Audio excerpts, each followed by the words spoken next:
Nintendo has had many legal cases that they have pursued, and a lot of them can kind of be controversial, I guess. Like some, people might say are just Nintendo going way over the top, just being ridiculous. But there are definitely some examples of Nintendo suing people who are not only stealing from their IPs, but definitely making a hefty profit from them. These are the ones that I would say are very much highly justified. We had the guy Gary Bowser who was sued, and yes, I understand the hilarious nature of his last name. But yeah, he was kind of the front man or the guy in charge of like advertisement, I think, for a hacking group that basically led to a lot of people getting to play Nintendo's games and their IPs at a super low cost without actually paying Nintendo. So that guy, Gary Bowser, was sued, and as hilarious as that whole ordeal was given his last name, it definitely made sense, right? Nintendo lost money that they otherwise would have gained because of this guy and because of many others. So that brings us to this Nintendo Switch emulator called Yuzu, Y-U-Z-U. I believe it is the most popular Nintendo Switch emulator that is currently out there. Now, I have to say I am very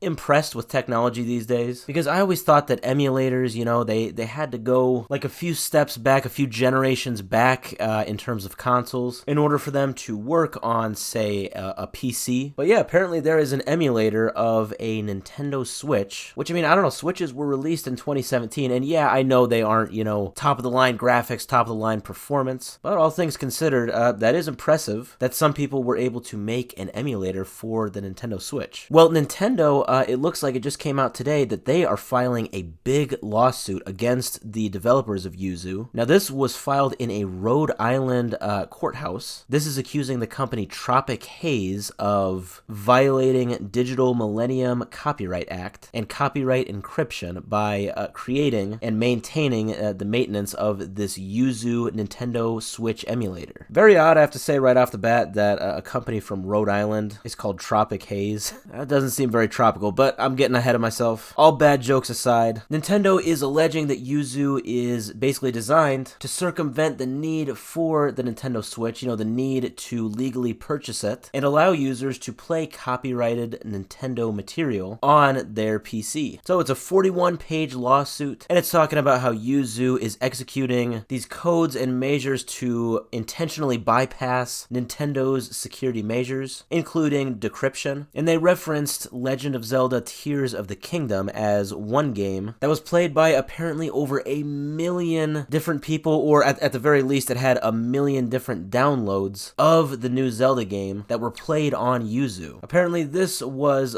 before the Legend of Zelda Tears of the Kingdom was released, which I do recall a story, and I believe I made a video about it actually, about the ROM file for that game getting leaked online like a week or two early, and people just going nuts, right? And they were just playing it. And so Nintendo is basically accusing Yuzu of providing a platform for people to play that illegally obtained game online without, paying Nintendo what they deserved. So Nintendo is seeking a permanent injunction to completely shut down Yuzu, along with financial damages. I am not exactly sure how much they are seeking in financial damages. I would assume quite a bit, especially since, the over 1 million downloads of Tears of the Kingdom definitely bled Nintendo several millions of dollars, if you would consider that, all of those downloads would have otherwise been people who would have just, bought the game. Now, it's always important to note that, emulation itself and emulators by themselves, that is not illegal. What is illegal, and what Nintendo is arguing, is hacking into Nintendo Switch consoles to obtain these prod keys, which enables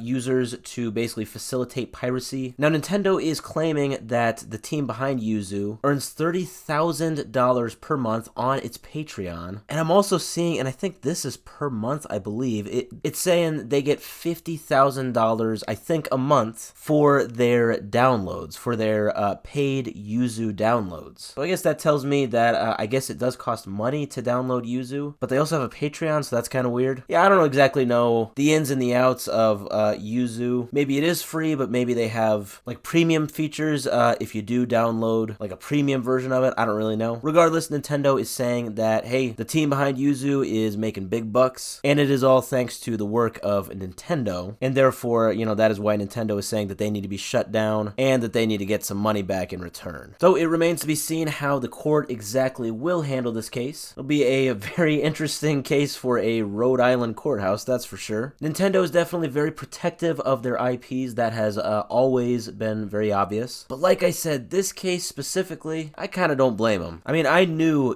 when Tears of the Kingdom leaked online like a week or two early, and all of those people were playing it. Boy, I knew Nintendo was definitely going to take action, and that some people would face some consequences. It looks like that is definitely happening. The question is, though, this is the question that I think is on everybody's minds. How much are the creators of Yuzu actually going to owe Nintendo when this is all said and done?